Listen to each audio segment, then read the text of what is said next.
ہمارے حضرت فرمایا کرتے تھے کہ کبھی کسی پیغمبر نے یہ اپنی قوم کو نہیں کہا کہ تم تہجد نہیں پڑھو گے تو اللہ کا عذاب آ جائے گا، تم اشراق نہیں پڑھو گے تو اللہ کا عذاب آ جائے گا، تم عمرہ نہیں کرو گے تو اللہ کا عذاب آ جائے گا، تم حج نہیں کرو گے نفلی حج تو اللہ کا عذاب آ جائے گا. کبھی بھی نہیں کہا.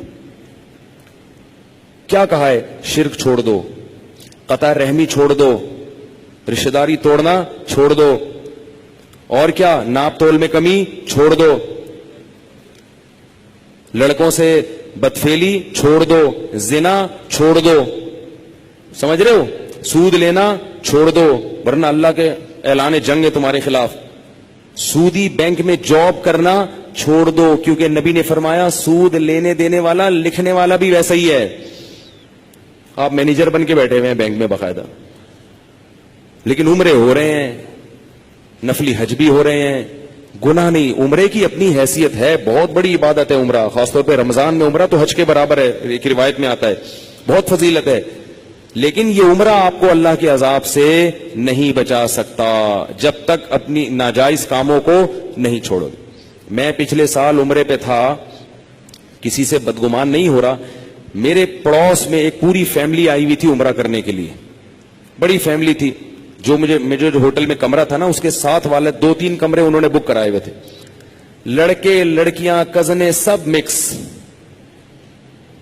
انہوں نے بتایا کہ ہم ہر سال آتے ہیں، جوان کزنیں جوان کزن، بے پردگی کا کھلا ماحول، سب اکٹھے آئے ہیں نا بھائی، جتنی چچا پھوپھی بہنیں بھائی سارا بڑا خاندان تھا، بڑی فیملی تھی، سارے ہر سال آتے ہیں اور ایک ہی کمرے میں کزن بھی ہے اور اس کی فیمیل کزن بھی ہے، وہ سب ایک ہی کمرے میں پوری رات ان کے کہے چلتے تھے، ہاں ہاں ہاں ہو کزنوں کے ساتھ فری ہو رہے ہیں، سیڑھیوں پہ 2 ادھر بیٹھے ہوئے گپے لگ رہی ہیں.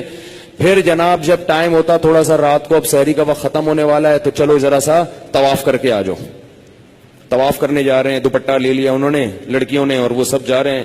میں تو 2 کمرے ادھر اور ایک ادھر، اس فیملی میں 2 کمرے اس طرف تھے میرے اور ایک کمرہ میرے، اس لیے مجھے پتا بھی نہیں کہ میں جا کے تجسس کر رہا تھا.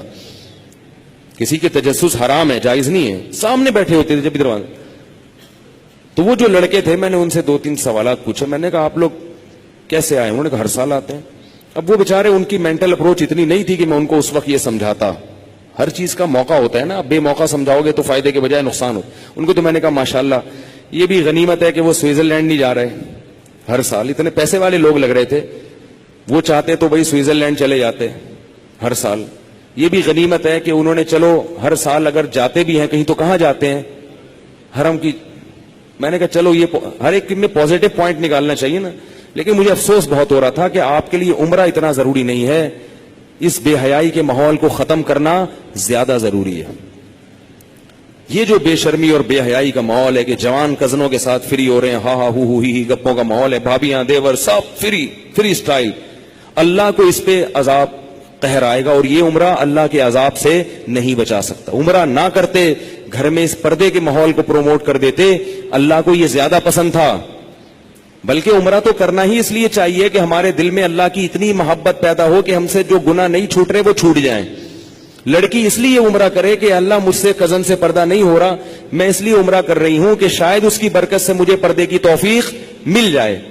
اس لیے عمرہ کرے بھائی، فائدہ تب ہوگا. اگر نئی نیت ہی نہیں ہے گناہ چھوڑنے کی تو عمرے پہ عمرے کرتے چلے جاؤ، نہیں چھوٹیں گے اور پکے ہو جاتے ہیں.